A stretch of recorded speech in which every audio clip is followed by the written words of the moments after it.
जैसे अभी आपको बताया कि पहले इस अज्ञानता में आपने कितनी गलती कर दी और कितने अपराध बन गए। कसाई तक का भी उदाहरण दे रखा है कि सदना नाम का कसाई था और वो भी अपने जॉब को छोड़ना नहीं चाहता था। कदे भूखा मर जाऊं मैं और क्या करूंगा। भगवान संतों का ज्ञान सुना पर संत से मिला सदना और प्रभावित हुआ, सारी बातों को स्वीकार किया, लेकिन रोजी रोटी फिर अड़ गई आगे। संत परमात्मा स्वयं आते हैं साधु रूप बना के अपनी प्यारी आत्माओं को सतमार्ग बताते हैं। कबीर परमेश्वर आते हैं, साधु रूप में बैठे थे तो सदना कसाई ने सत्संग सुना। परमेश्वर जो संत रूप में आए हुए थे कबीर जी, बड़ा प्रभावित हुआ, अपने कर्मों की तरफ झांका और कहा भगवान मैंने तो नाश कर लिया, क्या मेरा भी उद्धार हो सके गुरुदेव, हे महात्मा जी। तब संत ने कहा, संत रूप में परमात्मा विराजमान थे, कहने लगे भाई आगे पाप करो ना और पिछले माफ हो जाएंगे, इस भक्ति साधन से मैं बताऊंगा ऐसे। वो कहने लगा जी, परमात्मा ने पूछा तू कौन है भाई, कि मैं कसाई हूँ जी, मैं कसाई हूँ, कसाई सदना कसाई, सदना नाम मेरा सदना नाम है, क्या मेरा मुझ पापी का भी उद्धार हो सकता है। परमात्मा ने कहा भाई होगा, कति हो जाएगा, पर बेटा आज्ञा ना करिए। कहने लगा जी क्यों कर बात बनेगी, और तो कोई साधन नहीं रोजी रोटी का। परमात्मा संत जी ने कहा, परमात्मा संत रूप में बैठे थे, बेटा पेट में भगवान ने पाला तू, जब कौन रोटी लेकर जाया करता तेरी, कौन पहुंचाता था, और माँ के गर्भ से बाहर आते ही माँ के सतन में दूध दे दिया, उससे पहले दूध नहीं था, तो क्या अब वो तेरी संभाल नहीं करेगा। लेकिन ये तो एक हमने औपचारिकता सी बातें लगती हैं, क्योंकि हम दूसरे रंग में रंगे हुए। कहने लगा जी मेरा तो काम ना चले, बालक भूखे मर जाएंगे, मेरा तो और कोई काम नहीं, मैं तो नौकर हूँ एक कसाई का और मन्नत यू काम करना पड़ेगा। तो परमात्मा ने सोची भाई ये तो सारे बांध रखे काल ने। कहा, परमात्मा ने कहा बेटा इसने छोड़ दे तू। तो सदना कसाई कहने लगा महाराज ये कुकर छोड़ो, भूखे मर जाएंगे, बालक नाम लेना चाहे उठे नहीं, मेरा उद्धार कर दो गुरुदेव, उद्धार कर दो, मैं तो कति नरक में गया। परमात्मा बोले भाई नो दोनों बात क्यों करोगी मेरे। फिर परमेश्वर ने सोचा चल भाई चाकस होती है इसकी तो बहुत जबरदस्त इच्छा भगवान में।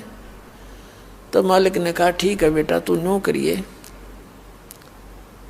एक अपना लिमिट बना ले कि इससे ज्यादा नहीं बकरे काटेगा,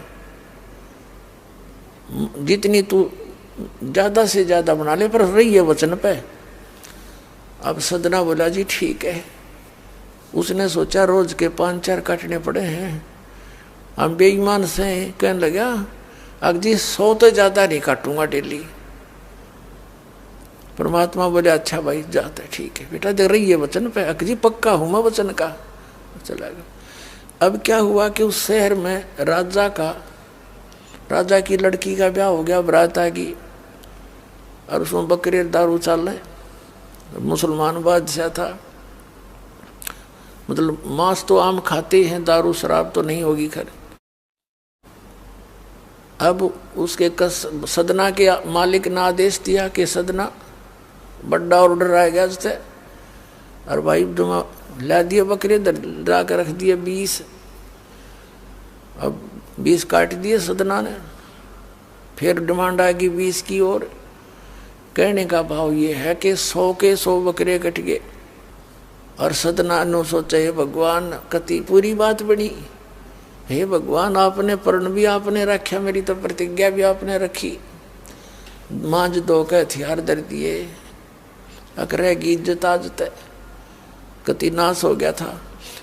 इतने में परमात्मा ने क्या किया, एक बहुत बड़े व्यापारी का रूप बना के पहुंच गया सदना के मालिक के पास और कहा भाई मैंने ऐसे ऐसे कांटेक्ट करना, एग्रीमेंट करना तेरे से, रोज के 20, 30, 50 बकरे चाहिएंगे और मैं ऐसे आगे सप्लाई किया करता हूँ।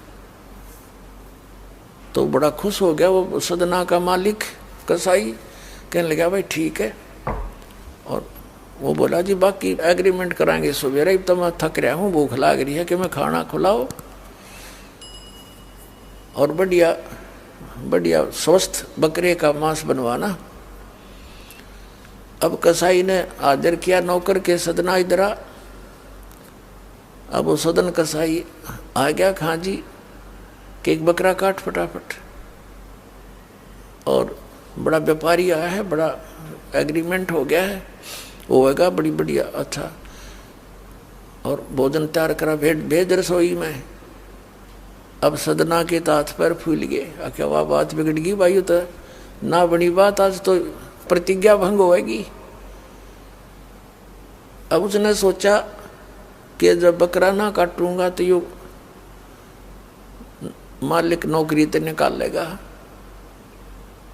और जब बकरा काट दिया तो वचन भंग हो गया, मेरी तो बात बिगड़ गई दोनों तरफ से। तो उसने सोचा एक आदमी का भोजन बनेगा, तो उसने क्या सोचा कि बकरे के नड़े नड़े काट दूं अंडकोश, अब मेरा पर्ण भी रह जाएगा और भोजन भी बन जाएगा एक आदमी का। हथियार उठाया और बकरे के वो नड़े काटने चाहे, बकरा बुलवा दिया परमात्मा ने बोला सदना और देख भाई मर्यादा ना तोड़े, ना जाने कितनी बार तो तू बकरा बन दिया और मैं बना कसाई। और देखियो मैंने तेरे गल काटे हैं, तेरे को ऐसे नहीं काटा जैसे तू काटने जा रहा है। अब सारी रात तड़प कर मरूंगा मैं, तन्ने भी फिर मैं ऐसे ही काटूंगा तेरे को, ये देख लेना। अब बकरा किस सदना किसके बकरे काट रहा था, हाथ मत कर छूट गई, कप पे खड़ा खड़ा बकरा बोले ना, कटर बैठ गया रोए। मालिक ने बाट देखी, रसोई में आवाज लगाई, रसोई से संदेशा गया जी अभी तक आया नहीं, मटेरियल पदार्थ नहीं आया, बनाऊं क्यों कर। खुद मालिक गया, सदना से कहा कि सदना क्या करा तूने, काटा नहीं बकरा। मैं नहीं काटू मालिक, मैं नहीं काटू। उसने सोचा ये तो दुश्मन है, ये प्रसन्न नहीं है मेरे इस एग्रीमेंट से, ये काहे का नौकर है। अब बोला तू नहीं काटे ना, मैं काटू। उठा गुस्से में सदना के दोनों हाथ काट दिए उस कसाई मालिक ने, अरे एक मारी लात करते पार काट दिया। अब जैसे अभी ट्रीटमेंट वगैरह करा करो का, महीने 2 महीने रो पीट कर उन्हें सोची क्या करूं भाई। उसने सोचा चल पड़ी यहाँ से। उस संत ने कहा था मैं वहां जगन्नाथ के मंदिर में रहता हूँ, वहां आ जाना। उस जगन्नाथ के मंदिर की तरफ चल पड़ा कि भाई परमात्मा ने जब इतना चमत्कार दिखाया है, बकरा बोलिया इसे बुंडे काम ना मैं तो कदे भी ना करूं, मरवा से जीवा से भूखे मरे। आदमी की कही तो ना जच्चे, पर वह तो सच्ची होगी, सामने तो जुल्म हो गया। यूं तो बहुत बुरा जो है ना एक रूटीन है, यूं नहीं करें भाई कति भी। संत साची कहे थे वो उस दिन जच्ची उसके, उस गुरुदेव के पास समाधान के लिए चल पड़ा। देख कहाँ तक बिजली गिरती है इस बुंडे कर्मों से, कैसे फिर जो मालिक परम संत की शरण में आ जा रक्षा कैसे होती है।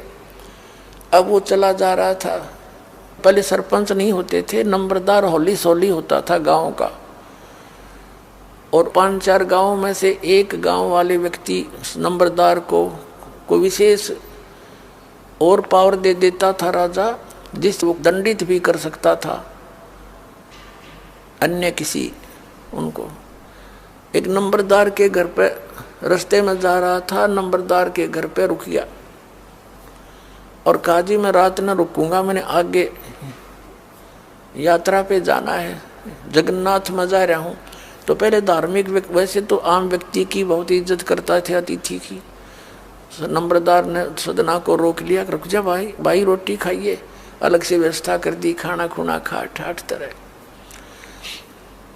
अब क्या हुआ कि उस नंबरदार की पत्नी जो थी वो बैड कैरेक्टर थी, उसने सदना के साथ दुर्व्यवहार करने की चेष्टा की। वह रोने लग गया, माई मत महा दुखी व्यक्ति हो, रात काटड़ी है, काटन दे तो काट लेने दे ना, मैं भी चला जाऊंगा।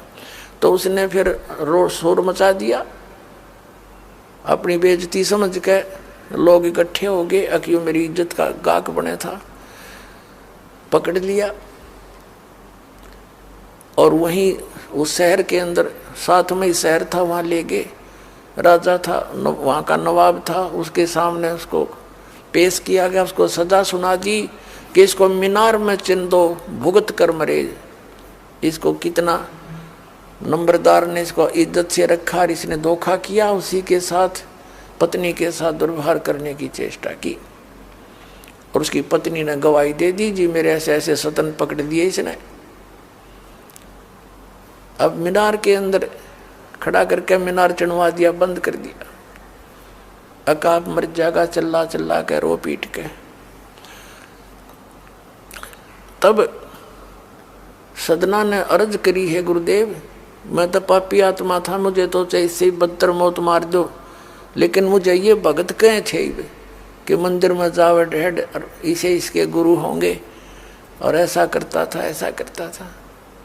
दाता आपके नाम पर बट्टा लग गया, तो मैं तो नीच था, तो इससे भी बुरी मौत मार देते। दाता इस भक्ति की इज्जत रखियो मेरे मालिक।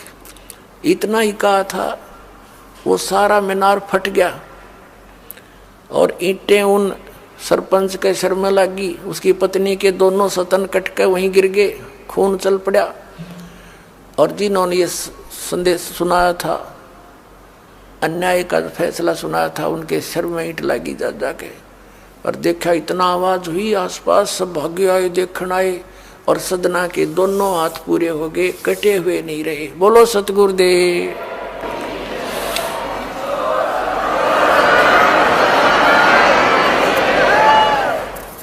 तो कहने का भाव ये पुण्यात्मा, हम मर्यादा इतनी भारा मान रहे हैं जो भगवान के मार्ग पर चलने वाली, और उनसे ही लाभ होगा। भाई जो गुरु बचन पे डट गे, कट गे फंद 84 के, कट गे फंद 84 के, कट गे फंद 84 के। भाई जो गुरु बचन पे डट गे, कट गे फंद 84 के।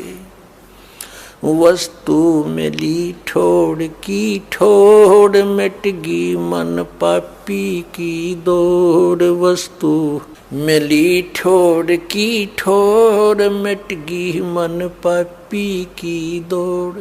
भरम मिटे मथुरा काशी के, भरम मिटे मथुरा काशी के। भाई जो गुरु बचन पर डट गे, कट गे फंद 84 के।